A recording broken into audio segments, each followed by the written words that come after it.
کیا آپ جانتے ہیں کہ قرآن کی سب سے لمبی آیت کس بارے میں ہے؟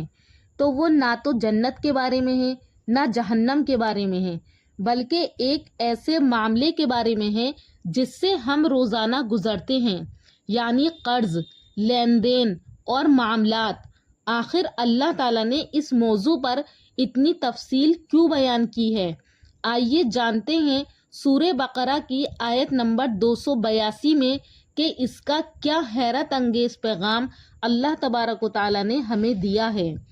اعوذ باللہ من الشیطان الرجیم، بسم اللہ الرحمن الرحیم کہ یا ایہا الذین آمنو، اے ایمان والو،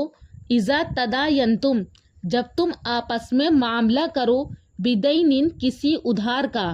کہ اے ایمان والو جب تم آپس میں معاملہ کرو، بدین، کسی ادھار کا، الی اجل مسمی، ایک وقت مقررہ کے لیے، یعنی کچھ سالوں کے لیے اگر تم کسی سے قرض لو، فاکتبوہ، تو تم اس کو کیا ہے، لکھ لیا کرو، ولیکتب، اور چاہیے کہ لکھ دے، بینکم، تمہارے درمیان، کاتبن، کوئی لکھنے والا، بالعدلی، انصاف سے، یعنی اگر تم کسی سے ادھار لے رہے ہو کئی سال کے لیے تو اس کو تم لکھ لو، اور لکھنے کا ایک طریقہ اللہ تبارک و تعالیٰ نے یہ بتا دیا کہ تمہارے درمیان ایک لکھنے والا کاتب لکھ دے اس کو، بالعدلی، کیسے لکھ دے، انصاف کے ساتھ لکھ دے، ولا یابا کاتبن، اور وہ کاتب یعنی لکھنے والا انکار نہ کرے، ان یکتبا، اس بات سے کہ وہ لکھ دے، کما علمہ اللہ، جیسا کہ اللہ تعالیٰ نے اس کو سکھایا ہے، یعنی جو اس کو اللہ نے علم دیا ہے، فلیکتب، اس کو چاہیے کہ وہ انصاف کے ساتھ جیسا کہا جا رہا ہے ویسے ہی لکھ دے، ولیملل الذی علیہ الحق، اور بتلاتا جائے، الذی، وہ شخص، علیہ الحق، جس پر قرض ہے، ولیتق اللہ، اور وہ ڈرے اللہ تعالیٰ سے، ربہ، اس رب سے جو کہ اس کا ہے، ولا یبخس منہ شیئا، اور وہ کم نہ کرے، منہ شیئا، اس میں سے کچھ بھی، یعنی جتنا قرض ہے وہ اتنا ہی لکھے، اس میں کچھ کمی زیادتی نہ کرے، فإن کان الذی، پھر اگر وہ شخص، علیہ الحق، جس پر قرض ہے، یعنی اگر کوئی ایسا شخص قرضہ لے رہا ہے، سفیہن، جو کہ کیسا ہے، بے عقل ہے، او ضعیفن، یا ضعیف ہے یا کمزور ہے، او لا یستطیع، یا وہ اس بات کی استطاعت نہیں رکھتا ہے، ان یمل، کہ وہ بتلائے گا، ہوا، اس بات کو، فلیملل ولیہ بالعدلی، تو چاہیے کہ بتلا دے، ولیہ، اس کا، علی، بالعدلی، انصاف کے ساتھ، یعنی اگر کوئی ایسا شخص قرض دار ہے یا قرضہ لے رہا ہے جو کہ بے عقل ہے یا ضعیف ہے، تو اس کو چاہیے کہ اس کی طرف سے ایک ولی کیا ہے، وہ اس کے قرض کو لکھ دے انصاف کے ساتھ، وَاسْتَشْهِدُوا، اور پھر اگر تم قرضہ لکھوایا کرو تو اس بات پر بھی کیا ہے، تم گواہ بنا لو، شہیدینی، کتنے گواہ، 2 گواہ بنا لو، من رجالکم، اپنے مردوں میں سے، یعنی 2 آدمی اس بات پر گواہ ہوں، جب تم کئی سال کے لیے یا ایک لمبی مقررہ مدت کے لیے تم قرض لے رہے ہو تو 2 آدمی اس پر گواہ ہونے چاہیے، فَإِن لَمْ يَكُونَا رَجُلَيْنِ، پس اگر نہ ہو 2 مرد، فرجل، تو 1 آدمی، وامرأتان، اور 2 عورتیں کیا ہے، کافی ہوں گی، ممن ترضونا، ان لوگوں میں سے، ترضونا، جن کو تم پسند کرتے ہو، من الشہدائی، گواہوں میں سے، ان کو گواہ بنا لو، ان تضل، اور گواہ کیوں بناؤ، اللہ تعالیٰ نے یہ بھی بتا دیا، ان تضل، تاکہ اگر بھول جائے، احداہما، ان میں سے ایک، فتذکر احداہما الاخری، تو یاد دلا دے اس کو دوسرا شخص، اگر ایک انسان بھول جائے تو دوسرا شخص کیا ہے، اس کو یاد دلا دے، اس لیے اللہ تعالیٰ نے 2 گواہوں کو کہا ہے، ولا یاب الشہداء، اور گواہوں کے بارے میں اللہ تعالیٰ نے بتایا کہ انکار نہ کریں، الشہداء، گواہ، اذا ما دعوا، جس وقت ان کو کیا ہے، بلایا جائے، یعنی جب ان کی گواہی کی ضرورت پڑے تو وہ گواہ فوراً حاضر ہو جائیں، اور اس بات کی گواہی دیں کہ فلاں شخص نے فلاں شخص سے اتنا اتنا قرضہ لیا تھا۔ گواہوں کو کیا ہے فوراً آ جانا چاہیے، وہ کسی بات کی وجہ سے انکار نہ کریں۔ ولا تسأموا، اور آگے اللہ تعالیٰ فرما رہا ہے کہ تم کاہلی نہ کرو، ان تکتبوہ، اس کے لکھنے میں۔ اللہ تعالیٰ یہ کاتبوں کے لیے فرما رہا ہے کہ تم کاہلی نہ کرو اس کے لکھنے سے، صغیراً او کبیرہ، یا جو شخص قرض لے رہا ہے یا دے رہا ہے اس کے لیے بھی یہ حکم ہے کہ تم کیا ہے کاہلی نہ کرو، ان تکتبوہ، اس کے لکھوانے میں،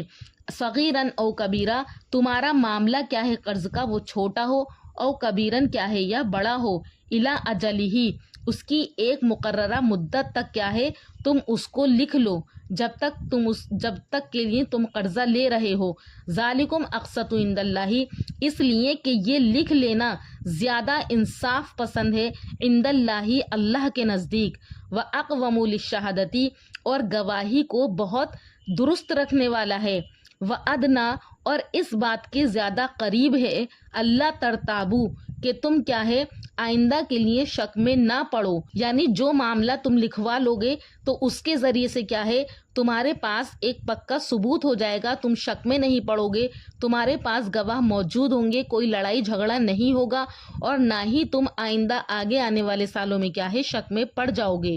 اس کی تفسیر ابھی ہم بیان کریں گے۔ اللہ، آگے اللہ تعالیٰ فرما رہا ہے، اللہ، مگر یہ کہ ان تکون تجارتن، اگر تمہاری تجارت ہو، حاضرتن، حاضر، یعنی اگر تم ایسا سودا کر رہے ہو جو کہ ایسا لین دین ہے تمہارا، حاضرتن، جو کہ ہاتھوں ہاتھ لیتے دیتے ہو، تدیرونہا، یعنی اس کو آپس میں تم کیا ہے ہاتھوں ہاتھ اس کا لین دین کرتے ہو، فلیس علیکم جناح اللہ تکتبوہا، تو تمہارے اوپر کوئی گناہ نہیں ہے، اللہ تکتبوہا، کہ تم اس کو نہ لکھو۔ یعنی اگر تمہاری کوئی ایسی تجارت ہے جس کو تم ہینڈ ٹو ہینڈ کرتے ہو، ہاتھوں ہاتھ تمہارا لین دین ہے، تو اس کو اگر تم نہ بھی لکھو گے تو اس میں تمہارے اوپر کوئی گناہ نہیں ہے، لیکن لمبے وقت کے لیے اگر تم قرضہ لے رہے ہو تو تم کیا ہے اس کو لکھو۔ واشدو، اور تم گواہ کر لیا کرو، اذا تبایعتم، جب تم سودا کر لیا کرو، یعنی جب تم آپس میں خرید و فروخت کرو تو تم کو چاہیے کہ تم کیا ہے گواہ بنا لیا کرو۔ ولا یضار کاتب، اور نقصان نہ کرے، کاتب لکھنے والا، ولا شہیدن، اور نہ گواہ، یعنی گواہ کو چاہیے کہ وہ ان کا کیا ہے نقصان نہ کرے، اور نہ ہی کاتب کو چاہیے کہ وہ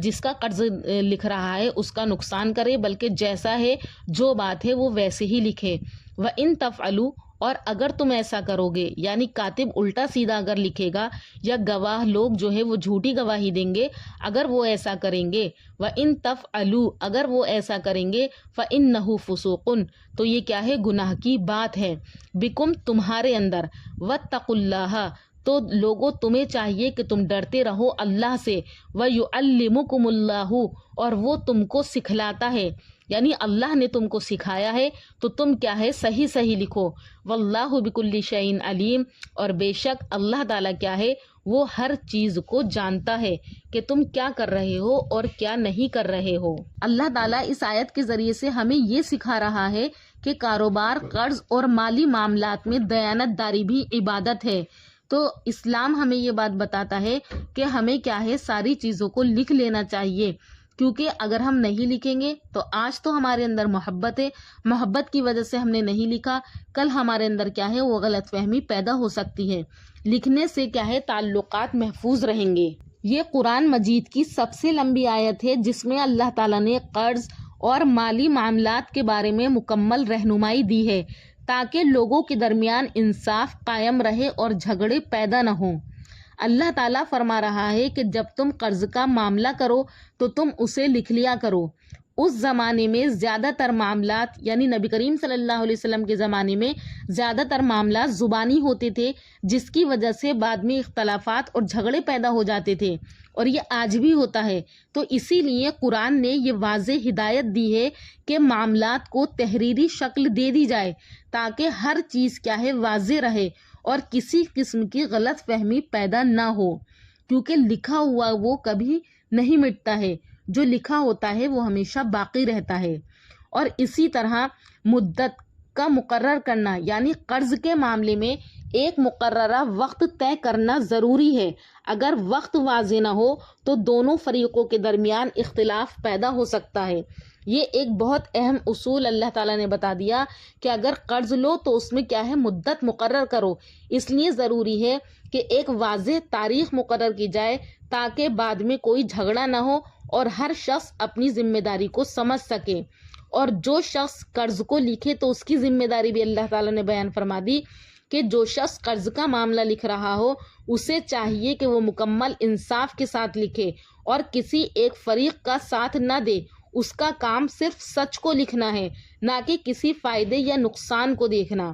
یہ آج کل وکیل وغیرہ کے اوپر بھی یہ حکم لاگو ہوتا ہے کہ اگر وہ کسی کا کوئی کام لکھیں تو ان کا کام صرف سچ کو لکھنا ہے، جھوٹ یا فائدے یا نقصان کو نہ دیکھیں۔ تو یہ اصول معاشرتی انصاف کو قائم کرنے کے لیے بہت اہم ہیں۔ اسی طرح سے جو قرضہ لے رہا ہے اس کی ذمہ داری بھی اللہ تعالیٰ نے یہ بتا دی کہ جو شخص قرض لے وہ خود یہ بات لکھوائے، کیونکہ اصل ذمہ داری اسی پر ہے۔ اسے چاہیے کہ وہ سچائی کے ساتھ مکمل تفصیل بیان کرے اور کسی قسم کی کوئی کمی زیادتی نہ کرے۔ اور ایک مسئلہ اس میں یہ بات بھی بیان کر دی کہ اگر قرض لینے والا شخص کمزور ہو، جیسے بچہ ہو، بوڑھا ہو یا نہ سمجھ ہو، تو اس کا ولی یا سرپرست اس کی طرف سے معاملہ لکھوائے، لیکن کیسے لکھوائے؟ انصاف کے ساتھ۔ اس کا مقصد یہ ہے کہ کوئی کمزور شخص کسی دھوکے کا شکار نہ ہو۔ اور اللہ تعالیٰ فرماتے ہیں کہ قرض کے معاملے میں گواہ بھی ہونے چاہیے تاکہ اگر کوئی فریق بعد میں انکار کرے تو گواہی کے ذریعے حق واضح ہو جائے۔ 2 مرد گواہ ہونے چاہیے، اور اگر 2 مرد نہ ہوں تو 1 مرد اور 2 عورتیں ہوں، تاکہ اگر ایک بھول جائے تو دوسری اسے یاد دلا دے۔ اس کا مقصد گواہی کو مضبوط بنانا ہے۔ گواہی سے انکار نہ کریں۔ اگر گواہوں کو بلایا جائے تو انہیں انکار نہیں کرنا چاہیے، کیونکہ گواہی دینا انصاف کو قائم رکھنے کا ایک اہم ذریعہ ہے۔ اگر لوگ گواہی دینے سے بچنے لگے تو معاشرے میں کیا ہے، وہ ظلم بڑھ جائے گا۔ اس لیے گواہ ہو اگر تو وہ سچی گواہی دے۔ ہر معاملہ کیا ہے، وہ لکھنا چاہیے، چاہے وہ چھوٹا ہو یا بڑا ہو۔ لکھنے میں سستی نہ کریں، کیونکہ چھوٹے معاملات بھی بعد میں بڑے جھگڑوں کا سبب بن جاتے ہیں۔ اس لیے ہر چیز کو کیا ہے، قرض لیتے وقت واضح رکھنا ضروری ہے۔ اگر لین دین فوری طور پر ہو رہا ہو تو اس میں لکھنا ضروری نہیں، لیکن پھر بھی گواہ بنانا بہتر ہے تاکہ بعد میں کسی قسم کا اختلاف نہ ہو اور کسی کو نقصان نہ پہنچایا جائے۔ اس آیت میں آخر میں یہ بھی بتا دیا گیا کہ نہ لکھنے والے کو تکلیف دی جائے، نہ گواہ کو، اور نہ ہی لین دین کرنے والے کو ایک دوسروں کو نقصان پہنچائیں۔ پورا نظام آسانی اور انصاف پر قائم ہونا چاہیے۔ آخر اللہ تعالیٰ فرماتے ہیں کہ اللہ سے ڈرو کیونکہ وہ تمہیں سکھا رہا ہے اور وہ جانتا ہے۔ اس کا مطلب یہ ہے کہ اگر دل میں اللہ کا خوف ہوگا تو انسان خود ہی کیا ہے، انصاف پر قائم رہے گا۔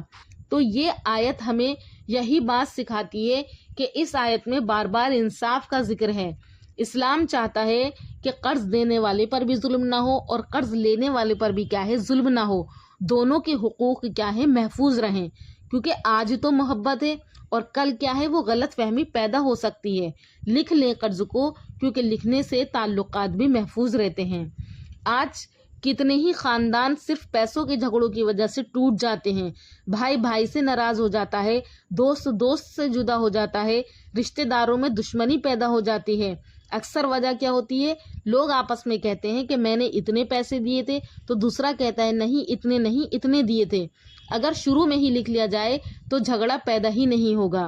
تو یہ آیت ہمیں یہی سبق دیتی ہے کہ قرض دو تو اس کو لکھ لو، چاہے رقم کم ہو یا زیادہ ہو، اور اگر کاروباری معاہدہ بھی کرو تو اس کو کیا ہے، لکھو۔ صرف وعدوں پر کیا ہے، مکمل یقین نہ کرو۔ گواہ بنا لو تاکہ بعد میں اختلاف نہ ہو۔ ایمانداری اختیار کرو تاکہ کسی کے حق میں کمی پیشی نہ ہو۔ اور اسی طرح یہ آیت ہمیں ایک بہت خوبصورت پیغام دیتی ہے کہ پیسہ کیسے کمانا ہے، کیسے دینا ہے، معاہدہ کیسے کرنا ہے، کیسے کس کے حقوق محفوظ رکھنے ہیں۔ یہ ساری باتیں ہمیں اس آیت کے ذریعے سے پتہ چل گئیں کہ اللہ تبارک و تعالیٰ کیا ہے، کتنے زیادہ احکام اس آیت کے ذریعے سے ہمیں بتانا چاہ رہا ہے۔ تو اللہ تعالیٰ نے ہمیں یہ سکھا دیا ہے کہ صرف نیک نیت ہونا کافی نہیں بلکہ معاملات کو محفوظ بنانا بھی ضروری ہے۔ اس لیے قرض لکھو، گواہ رکھو، اور جب سچائی کی گواہی کا دینے کا وقت آئے تو حق بات کو چھپاؤ نہیں۔ یہی انصاف ہے، یہی جھگڑوں سے بچنے کا راستہ ہے، اور یہی قرآن کا سنہرا اصول ہے۔ تو اس آیت کا جو پیغام اللہ تبارک و تعالی ہمیں دینا چاہ رہا ہے، امید ہے کہ وہ آپ کو اچھے سے سمجھ میں آ گیا ہوگا۔ تو ناظرین، آپ سے میں یہی کہنا چاہوں گی کہ اگر آپ قرآن مجید کو پڑھنے کے بجائے اسے سمجھنا، محسوس کرنا اور اپنی زندگی میں نافذ کرنا چاہتے ہیں تو آپ ہمارے تفسیر القرآن کی اس کورس میں ضرور شامل ہوں۔ آپ ہماری ویڈیوز کو سنیں اور اسی طرح سے دوسرے لوگوں کو بھی شیئر کریں تاکہ آپ کا قرآن سے کیا ہے تعلق مضبوط ہو، آپ قرآن کو سمجھیں، کیونکہ اللہ تعالیٰ نے قرآن جیسی کتاب ہمیں عطا کی ہے تو اب اس کو سمجھنا اور اس کے پیغام کو سمجھنا اور دوسروں تک پہنچانا یہ ہماری ذمہ داری ہے۔ تو آئیے آپ بھی ہمارے اس مہم میں شامل ہوں اور آپ خود بھی قرآن کے مقصد کو سمجھیں اور اس ویڈیو کو شیئر کر کے دوسرے لوگوں کو بتائیں کہ قرآن ہماری زندگی میں کتنے اہم معاملات کو بیان کر رہا ہے۔ ہر آیت کے ذریعے سے ہمیں ایک میسج مل رہا ہے، تو آپ دوسروں کو بھی بتائیں اور